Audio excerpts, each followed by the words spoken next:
The inbox had 847 unread messages. The oldest one was 63 years old. Yusra Malik stared at the screen. She had not moved in 4 minutes. The analyst standing behind her, a young man named Owen Price, had stopped breathing somewhere around minute 2. He could feel the silence coming off her like heat off an engine block. "Owen," she said. "Commander, when did you find this?" "This morning." The auto archive filter was flagging them as low-priority diplomatic correspondence. The system marked anything from an unregistered sender domain as secondary. The Galactic Council's domain wasn't in our approved registry, so every message they sent for 63 years went directly into the spam folder. The secondary correspondence archive.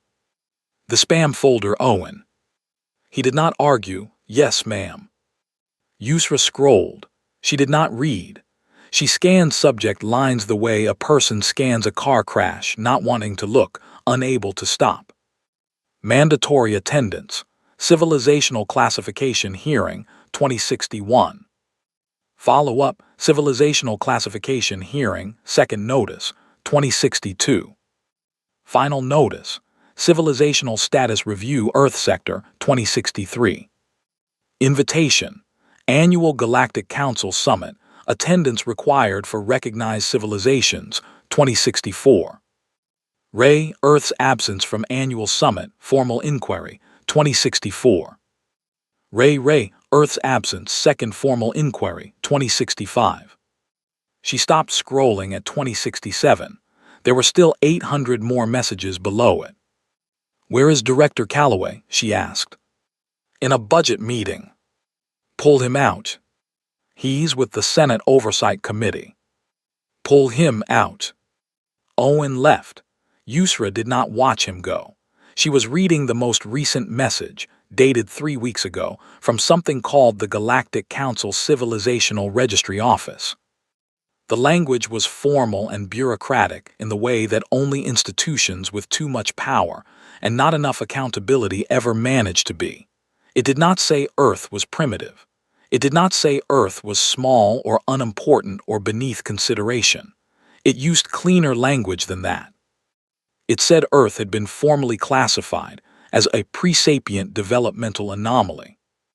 It said this classification had been under review for 61 years and had now been finalized, given Earth's continued non-participation in Council proceedings. It said this classification entitled Earth to observation status, meaning Council representatives could visit and document the civilization's progress, but Earth would have no voting rights, no treaty protections, no formal recognition under galactic law. It said Earth was, in the Council's official language, a curiosity. Something moved behind Yusra's eyes. Not anger, not yet. Something older and quieter than anger, the thing that lives underneath it. She had seen this language before. Not in space, not in any Council document. She had seen it on her mother's asylum application. Filed 3 times. Rejected 3 times. The language of bureaucratic systems explaining, in very clean and formal words, why your existence is noted but your participation is not required.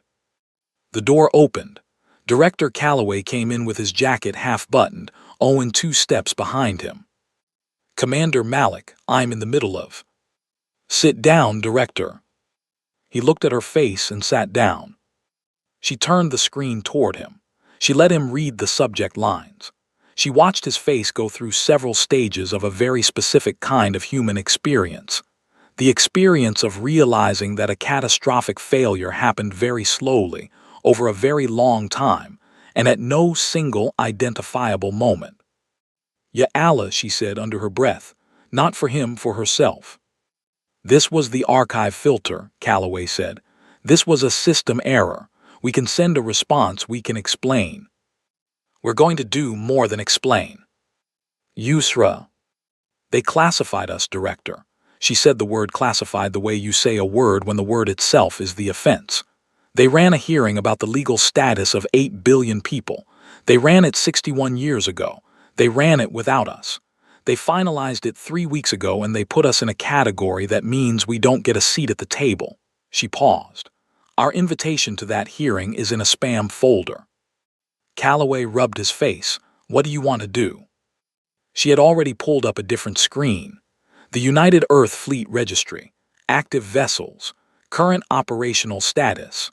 The number sat at the top of the page in plain, unremarkable font, the way truly large numbers sometimes present themselves without drama because they don't need it. 1,012. 1,012 active warships, ranging from the small and fast patrol class to the deep space carrier groups that had never once been deployed beyond Earth's own solar defense perimeter because Earth had, for the last 40 years, been busy redirecting. Not building toward a war, building away from one. The distinction mattered. It had always mattered. Yusra had written her doctoral thesis on it. She looked at the number for a long moment. Then she pulled up a new message, addressed to the Galactic Council Civilizational Registry Office. She typed 4 lines, read them back, deleted the 3rd line which had been too sharp, and replaced it with something that would read as polite to anyone who didn't know how polite worked. She showed it to Calloway. He read it twice. This is going to get a reaction. Good. A significant reaction. I know. Yusra, 1,000 warships. Is not a threat, she said. It's a delegation, there's a difference. She hit send. Owen, still standing by the door, cleared his throat. Should I tell the Senate committee you'll be available after lunch? Yusra was already pulling up navigation charts. Tell them I'll be available in about 6 weeks, she said. Tell them we have a meeting to attend. She looked at the spam folder one more time. 847 messages. 63 years of invitations. 63 years of Earth being somewhere else, doing the hard and ugly work of surviving itself, while the galaxy held meetings about what to call the quiet little planet that never showed up. She closed the folder. They were going to show up now. The thing behind her eyes that was older and quieter than anger settled into something that felt, if she was honest, a lot like purpose. She had her mother's jaw and her mother's patience. Both had been tested by worse rooms than this. A Galactic Council chamber was just another room. She would bring a folding chair if she had to. The Valorian diplomat's name was Satha, and she glowed soft amber when she was professionally neutral, which was most of the time. She had been dispatched to Earth as a courtesy, a formality. The Council had approved her visit under the Observer Protocol, the same protocol used when a Tier 1 civilization wanted to document the development of a pre-classified species without interfering in the natural arc of their progression. She had done this work before. She had visited 3 pre-sapient worlds. They had all been fascinating in the particular way that small and earnest things are fascinating. She had written good reports. She had felt something like fondness for the creatures she observed. She had not expected Earth to send a car. Not a diplomatic shuttle, not a ceremonial escort vehicle. A car. A black, ground-running, road-bound vehicle that arrived at her landing site on time, driven by a human named Philip Ockhaffer who shook her hand without hesitation, did not react to her bioluminescence in any way she could read, and asked if she needed the air temperature adjusted. She said she was fine. He said long flight. She had traveled 6 light years. She said yes. He nodded like this was completely reasonable information to receive before 8 in the morning, and merged into traffic. Satha looked out the window. She had studied Earth from orbital scans and Council data files. She had read the historical records, as much as the Council maintained, which was not extensive given the civilization's non-registered status. She had expected something consistent with a Tier 2 developmental civilization, organized settlements, primitive transit infrastructure, resource consolidation patterns consistent with early industrial expansion. What she saw out the window did not look primitive. It looked like a civilization that had made a series of extremely difficult decisions and was still paying the price for some of them and had made peace with that. Philip drove. He did not explain the city. He did not perform it for her. He existed in it the way people exist in places they have known all their lives, without self-consciousness, without distance. She found this more disorienting than anything else. They arrived at the shipyard at 800 hours. Admiral General Kofi Asante was waiting at the entrance. He was 61 years old and built like something that had been tested by weather over a long period of time and had simply declined to change shape. He shook her hand. His grip was steady and entirely without aggression, which was somehow more intimidating than aggression would have been. "Welcome to Dock 7, he said. He did not give her a presentation. He did not hand her a briefing packet. He simply walked, and she followed, and the shipyard opened around them like a sentence that kept adding clauses. Dock 7 held 43 vessels in various stages of maintenance. They were large, not the largest she had seen. The hegemony of craft maintained ships that made these look modest, but large and numerous, and clearly not ceremonial. These were working ships. The humans moving across them moved the way people move when the work is not for performance. Fast and specific and completely indifferent to being watched. "How long has this dock been operational?" she asked. "This specific dock? Since 2019. But the program it's part of, the Unified Fleet Infrastructure Initiative, started in 2041. "And how many docks are there?" Kofi looked at her with the particular stillness of a person, deciding how much of the truth is kind to deliver at once. "We can walk through them if you like." They walked through Dock 8, Dock 9, Dock 10, Docks 11 through 16, which were connected by a transit rail that took 12 minutes to traverse. Dock 17, which was the largest and which held a class of vessels Satha had no catalog entry for. By the time they reached the observation level above Dock 22, her bioluminescence had cycled through amber to pale gold to a color she had not shown in a professional context in many years. She was not cold. She was not performing a response. The color simply happened to her. "You had wars," she said. She said it the way a scientist states a variable. "Constant wars for millennia." "Yes," Kofi said. "With each other." "Yes." She looked at the ships, at the humans on them, at the particular economy of movement that comes from people who have been doing something long enough that the doing is in the body. "And then you stopped." "Mostly," Kofi said, "we redirected." That word sat in the air between them. Redirected, the kind of word that does enormous work quietly. She thought about what redirected meant in the context of a species that had been at war with itself for the entirety of its recorded history, and had then, over the course of roughly 40 years, pointed that energy somewhere else, not out of peace, not from some sudden flowering of interspecies love, from what she could read in the data, from nothing more elevated than practical necessity. They had looked at each other across the last major ceasefire and done a very human calculation. They had decided that killing each other was expensive, and that building was cheaper, and that if they were going to build, they might as well build something that would last. So they had. "The Council classification," Satha said carefully, "describes Earth as pre-sapient, as a developmental anomaly." Kofi didn't look at her. He was watching a repair crew working on the underside of a carrier 3 docks below them. "I know what the classification says." "Does that bother you?" He considered the question with what she was beginning to recognize as characteristic Kofi Asante thoroughness.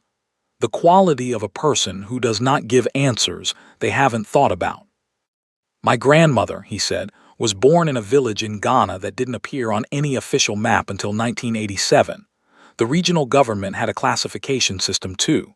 The village was listed as an unregistered rural settlement, ineligible for infrastructure, ineligible for formal school funding, ineligible for medical supply chains." He paused. "She lived in that village for 60 years. It existed for hundreds of years before that." Satha waited. "The map not having it didn't make it not real," Kofi said. "It just made the map wrong." She turned back to the ships. The pale gold was still in her skin. She could not make it stop. "Your message to the Council," she said. "Commander Malik's message. It said you were coming to the next meeting. Yes. The next meeting is in 3 weeks, in the Outer Rim Council chambers. I know. That is 6 light years from here. I know. You have had no diplomatic presence, no registered ships, no council recognition. You have never attended a session to arrive with. We'll have our paperwork in order, Kofi said. We've been working on it. He said this with the particular serenity of a man who had been working on something for longer than most people understood. Satha had a question she had been holding since Dock 7. She held it for another moment. Then she asked it. How many ships are you bringing? Kofi finally looked at her. The expression on his face was not pride. It was not a performance of power. It was something quieter and more durable than either of those things. It was the look of a person who has prepared for a very long time for something that is now, finally, beginning. Enough, he said, to make the point without making a threat. She thought about that on the ride back to her shuttle. Philip drove. He did not speak. The city moved outside the window. She watched it and thought about what the word redirected actually meant when you said it out loud. It meant that everything Earth had ever put into destroying itself, every weapon, every strategy, every engineering mind that had ever designed a thing to end another thing, had been turned around. Not disarmed, not dismantled, turned around. And pointed outward. Her report to the council that evening was 6 pages longer than standard. She labeled it Priority Urgent, which she had never done before in her career.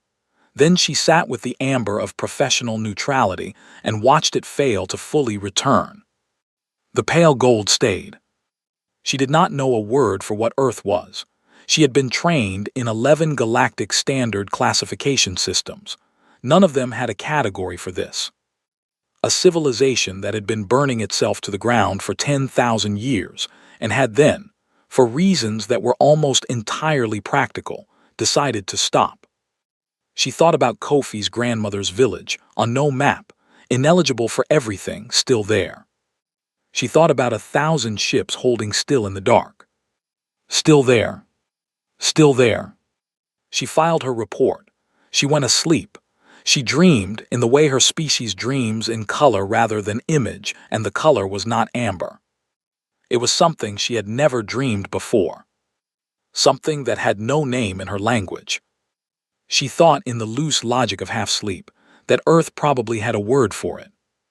Earth seemed to have words for a lot of things that the galaxy had not yet found necessary to name. The folding chair was Yusra's idea.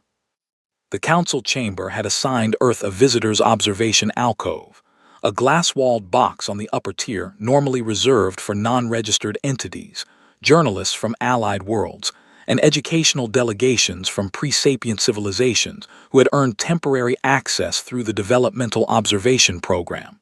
It had no table. It had no communication terminal. It had padded bench seating and a water dispenser that did not work. Yusra looked at it for approximately 4 seconds when they arrived. Then she went back to the transport, found a folding chair from the equipment supply, carried it through the main corridor of the Galactic Council chamber, past 214 registered delegations who watched her with a variety of expressions ranging from confusion to deep concern, and set it down on the floor of the main chamber. At the table. Not in the glass box, at the table. Her colleagues on the Earth delegation were Fleet Legal Counsel Harriet Doyle and Cultural Liaison Officer Nathan Voss.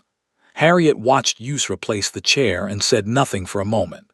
Then she opened her briefcase, removed a small placard and placed it in front of the chair. It read Earth. She had made it on the flight over, on card stock with a black marker. It was not laminated. It was not printed. It was exactly what it looked like, something made by hand because there had not been time to do it any other way, and because the point was not the quality of the placard. The point was the chair. Nathan looked at the two of them. He was 34 years old and had spent 7 years studying Galactic Standard Diplomatic Protocol, all 11 recognized languages of the Council's primary species, and the 43 formal procedures that governed session entry for visiting non-registered entities. He had prepared extensively for this moment. He sat down in the chair next to Yusra and said nothing, because there was nothing to say. The Scythian council chair was named Velashan. He was ancient in the way that ancient things can sometimes be, not old in the sense of worn or diminished, but old in the sense of having simply been continuous for a very long time. Seven-limbed, pale gray. His species registered stress as a physical shedding of their outer dermis layer, which the council literature referred to as a stress molt, and which looked, to human eyes, like a person slowly generating dandruff in real time. He did not begin to molt immediately. He was, to his credit, a professional. "The floor recognizes," he said, in galactic standard, which Yusra's earpiece translated with a half-second delay, "that there appear to be individuals seated at the primary delegate table who are not on the session registry." "Commander Yusra Malik," Yusra said, "United Earth Fleet, Earth Diplomatic Corps, we received your invitation." A pause. "Earth does not have a registered seat at this table." "Earth has a chair," Yusra said. "We brought it." Across the chamber, 214 delegations were doing what delegations do when something unprecedented happens in a room that has not had anything unprecedented happen in a very long time. They were reacting. The reactions were varied. Several species reacted in colors, several in sound frequencies. Several simply sat very still, which Yusra recognized as its own category of reaction. Satha, the Valorian diplomat, was seated in the Valorian delegation box on the mid-tier. Her bioluminescence was pale gold. She had been pale gold since she arrived. Yusra noticed this and filed it somewhere useful.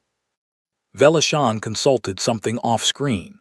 Earth's current classification under Galactic Registry Protocol 7, Section 4, is Presapient Developmental Anomaly, Class C under this classification.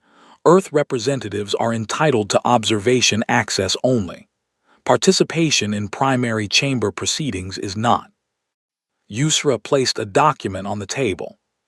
It was printed, bound, 1,412 pages. She placed it without ceremony, the way you place a thing when you want the thing to speak for itself. "Earth's formal response to the presapient classification," she said, "including a full review of the evidentiary basis for the original 2061 hearing, the procedural irregularities in a hearing conducted without the subject civilization's knowledge or participation, and Earth's annotated commentary on every galactic treaty signed in the last 63 years that affected Earth's solar system and surrounding space without Earth's consent or representation." A longer pause. "That document is 1,412 pages, Velashan said. 1,412, Yusra confirmed. "We had time on the flight over." Harriet kept her face completely still. Nathan studied a point on the wall with great focus. The chamber was not quiet. Quiet was the absence of sound. What the chamber had was the presence of many different kinds of sound happening at different frequencies in different sections simultaneously, the conversational equivalent of a building settling after a significant impact. Velashan set down his materials. He seemed to be making a calculation of his own. Something about his posture shifted, not dramatically, just a degree or two, the way a professional shifts when they have accepted that the next several hours are not going to resemble what they planned.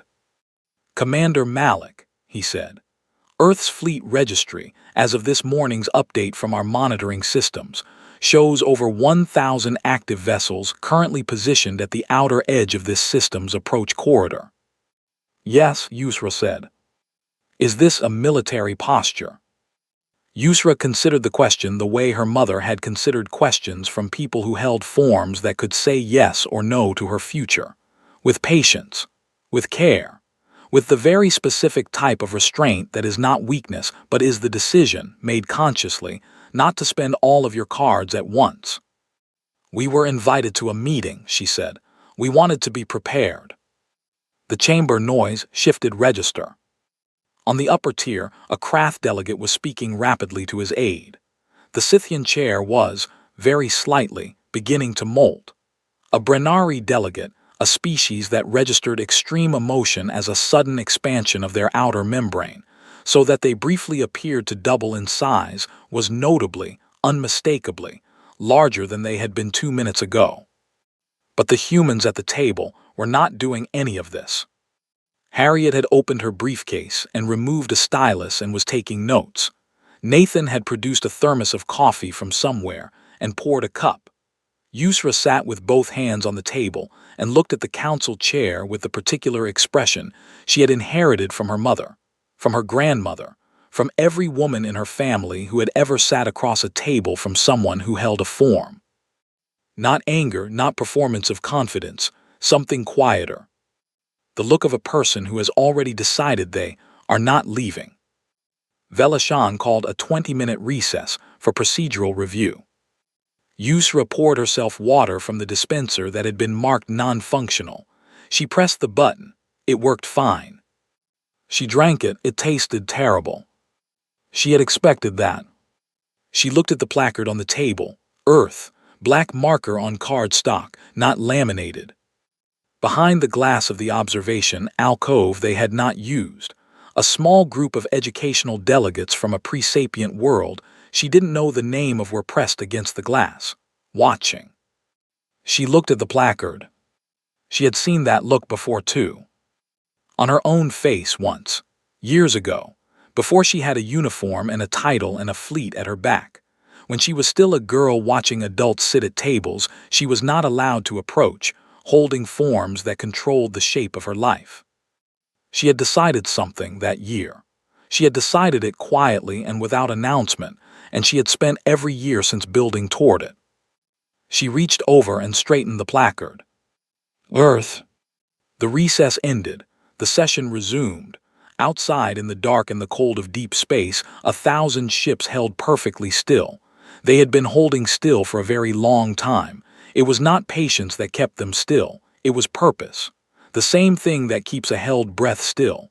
Not absence of power, presence of it. Waiting. Setha did not sleep after the session. She sat in her delegation quarters with the lights at half and her communications terminal open, and thought in color the way her species thinks when something has not resolved into language yet. Her natural state was amber, steady, professional, the warm gold of composed attention. She had been cycling through amber since she left Earth and failing to hold it. The pale gold kept returning.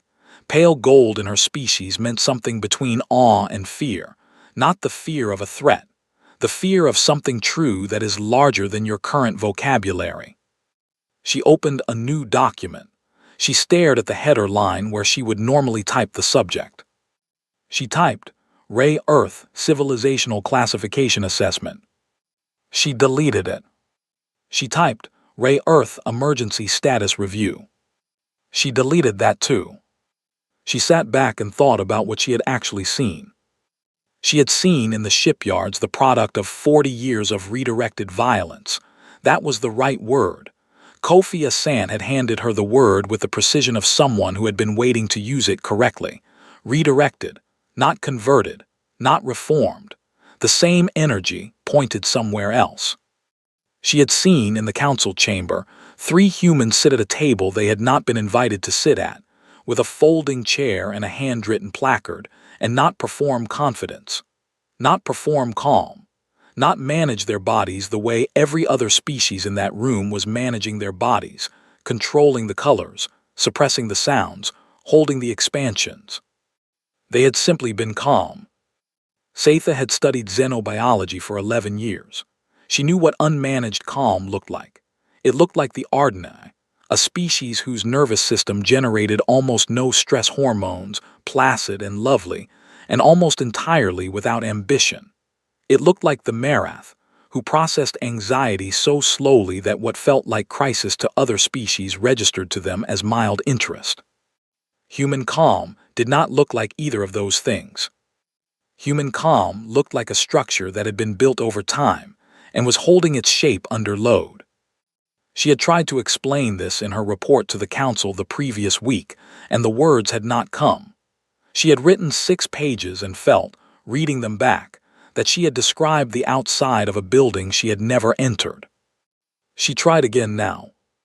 The Council's classification system had 4 primary tiers: pre-sapient, which meant a civilization in early developmental stages; developing, which meant emerging toward inter-system engagement; peer, which meant established spacefaring with treaty capacity; and elder, which applied to the 9 civilizations in the galaxy that predated the Council itself. Earth did not fit. She worked through the criteria methodically. Presapient was defined by a cluster of markers: no formal inter-system communication, no spacefaring capacity, no unified governance structure, no standardized conflict resolution mechanisms. Earth had all of these. The governance structure was imperfect and sometimes noisy, but it was there. It had been consolidated in 2043, following the Resource Accords, into a functioning planetary body with actual enforcement mechanisms. Earth was not presapient by any honest measure. Developing required independent spacefaring up to and including the boundary of the home star system, early treaty-making capacity, and demonstrated stability over a minimum of 50 consecutive years. Earth had been operating vessels beyond its home system since 2038. The stability threshold was complicated by Earth's own history. They had not been stable in the traditional sense, but stability, Satha thought, might not be the right measure. What Earth had instead of the Council's definition of stability was something she didn't have a word for: a quality of continuing, a refusal to stop. She was not sure the Council's metrics captured that. Peer required a fleet complement of at minimum 60 recognized warships, and a formal diplomatic history of at minimum 1 registered interspecies contact. Earth had never made formal contact. The Council had sent observers, but Earth had never been told about them. A policy Satha was finding increasingly difficult to defend the more she thought about it. And Earth's fleet was not 60 ships. Earth's fleet was 17 times the fleet of the largest peer civilization currently registered. This was the number she kept returning to. Not because it was frightening, because of what it meant about the classification system. The Council's framework had been designed around a set of assumptions: that civilizations developed linearly, that military capacity and diplomatic maturity grew in proportion to each other, that a civilization at Earth's level of diplomatic inexperience would naturally have a correspondingly modest military profile. Earth had broken this assumption not through aggression or unusual intelligence or some singular technological leap. It had broken it by being, for most of its history, at war with itself. When the wars ended, or mostly ended, as Kofi had said, the capacity didn't disappear. The capacity redirected. Satha thought about the phrase military-industrial complex. She had found it in Earth's own literature. A human term. A human critique of a human tendency. The tendency to build systems of conflict so deep into the structure of an economy and a culture that they became self-sustaining, not because anyone wanted war, but because the machinery of it had become inseparable from everything else. Other civilizations in the Council's history had faced this problem. The Carthaginians had faced it 4,000 years ago. The solution, in every recorded case, had been long and costly. The capacity had to be slowly, painfully dismantled, factories retooled over generations, military engineers retrained. The cultural framework of organized violence had to be deconstructed almost at the level of identity. Earth had not done any of this. Earth had looked at the machinery of organized violence and decided not to dismantle it. They had decided to build bigger ships. She was not sure whether this was brilliant or something else entirely. She was not sure the distinction mattered. She pulled up the feed from the system's outer approach corridor. The Earth fleet, 1,012 ships, positioned with precise spacing in a pattern she had asked a tactical analyst to review. The analyst's response had been 3 words, not a threat. She had asked him to elaborate. He had taken some time and come back with a longer assessment. It was a holding pattern, a waiting pattern, consistent with a force that had been told to be present and to be patient, and to make absolutely no move that could be read as escalation. The ships were doing exactly that. They were there. They were still. They were patient in the specific way that things are patient when the patience is chosen rather than required. She thought about Kofi in the shipyard, the repair crews, the names. She had almost not asked about the names. It had seemed like a small detail. But something had made her pause at Dock 17, in front of a carrier whose hull markings she could not read, and ask Philip, who had been walking behind them, what the ship was called. He had said, "That one's the Endurance." She had asked why.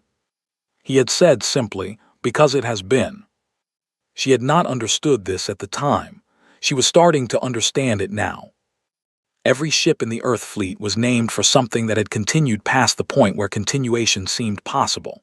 She had spent the evening researching the names in Earth's own historical records. The Endurance was a vessel from Earth's early exploratory period that had been crushed by ice in a polar region and whose crew had survived against all reasonable expectation and walked out. The Resolute, the Perseverance, the Long Road, the Patience in her language was Amber. The Patience in Earth's language was a list of things that had refused to stop. She was not sure the Council had a word for this kind of civilization. She opened her document again. She wrote for 2 hours. When she finished, the document was not a classification recommendation. It was something closer to a confession, a professional acknowledgement that the tools she had been given to understand civilizations were not adequate to understand this one, and that this inadequacy was not the civilization's problem. She ended with a recommendation she had never made before and did not expect to make again.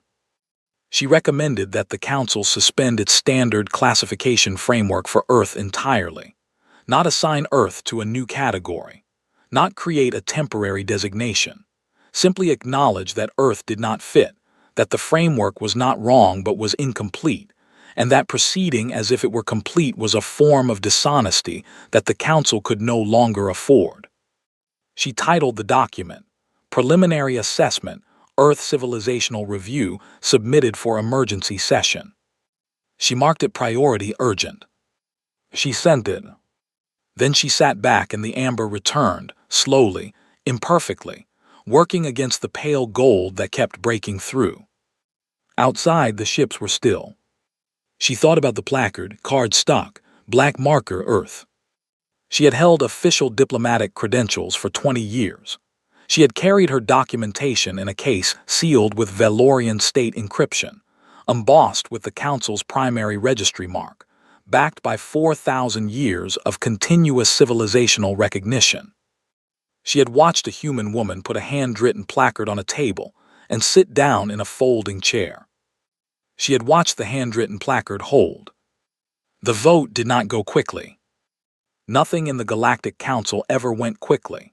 It was an institution built by species with lifespans and attention spans that varied by several orders of magnitude, and its procedures reflected this, layered with subclauses and referral motions and procedural challenges that could, if properly deployed, extend a single agenda item across multiple sessions.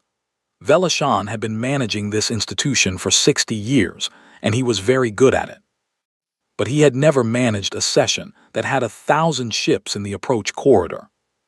Yusra sat at the folding chair and watched the chamber work through its process and did not perform impatience.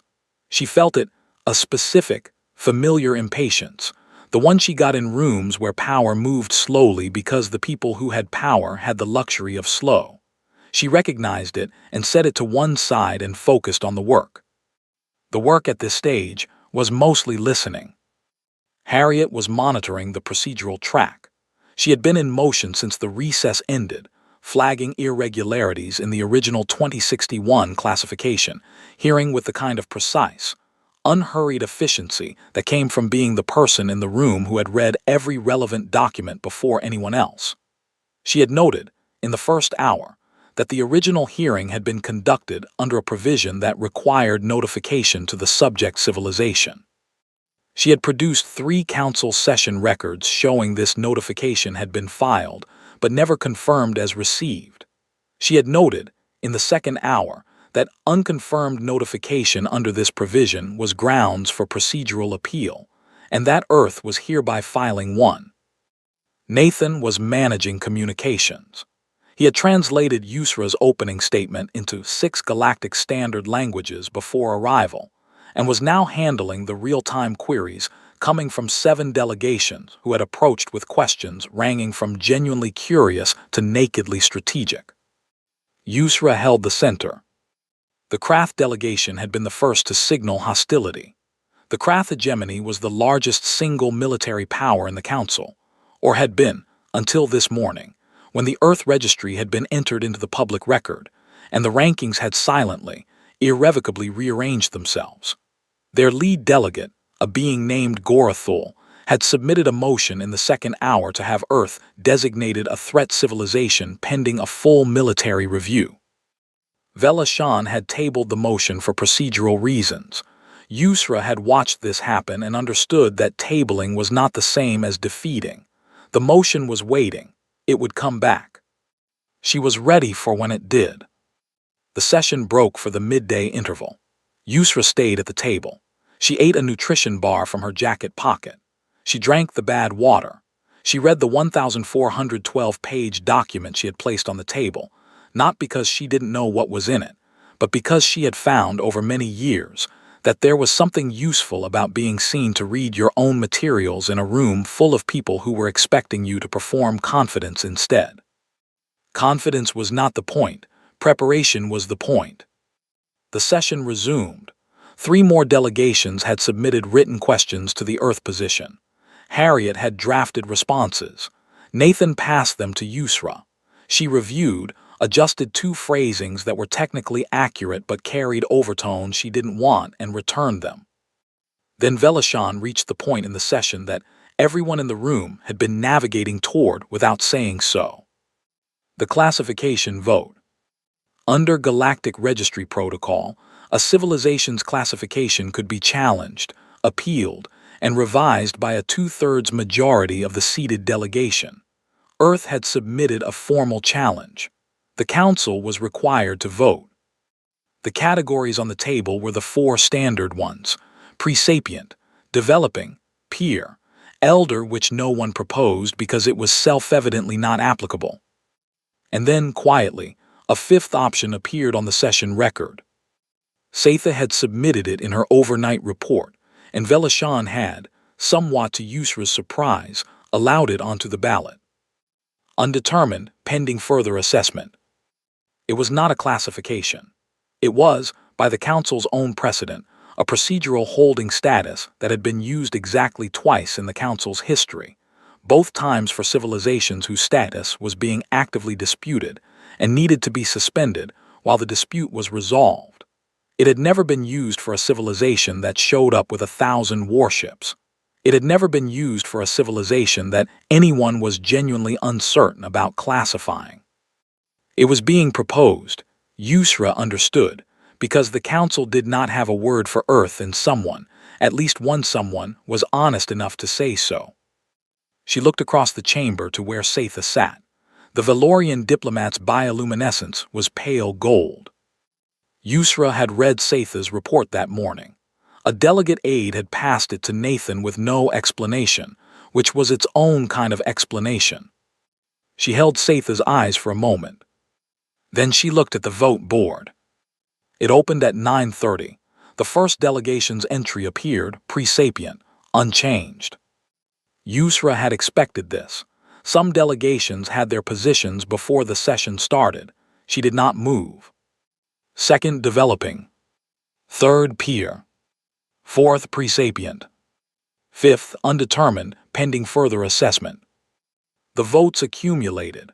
The chamber was doing its thing, the colors, the sounds, the expansions and contractions of species who could not help registering what they felt as they felt it. Yusra sat and breathed and looked at the board. Aboard the flagship, 6 light minutes away, Admiral General Kofi Asant was watching the same board. His comms officer, a young woman named Lydia Frost, had been monitoring the session feed. She turned from her station and said, "Sir, they're voting." "I know." The threat civilization motion is still on the table, if the vote doesn't resolve. I know, Lydia. She turned back to her station. A moment later, she turned again. Should we move the fleet, even just further back, to signal non-aggression? Kofi was quiet. On the board, more votes were coming in. No clear majority. The numbers spreading across the 5 categories in a pattern that looked less like an election and more like a record of a room that did not agree. We're not here to threaten anyone, he said. Sir, with respect, we already are. He looked at the board. I know, he said, that's different. She didn't ask him to explain. She had worked with Kofi long enough to know when a statement was complete. He meant, being a threat and threatening are not the same action. One is a condition, the other is a choice. Earth's presence here was a condition, the accumulated result of 40 years of redirected effort, now simply existing in the same room as the galaxy it had been excluded from. They had not pointed the ships at anything. They were just there. Being there was enough. The vote closed at 11:40. No majority, not in any category. Presapient, 31 votes. Developing, 29 votes. Peer, 44 votes. Undetermined, pending further assessment, 67 votes. Not a majority.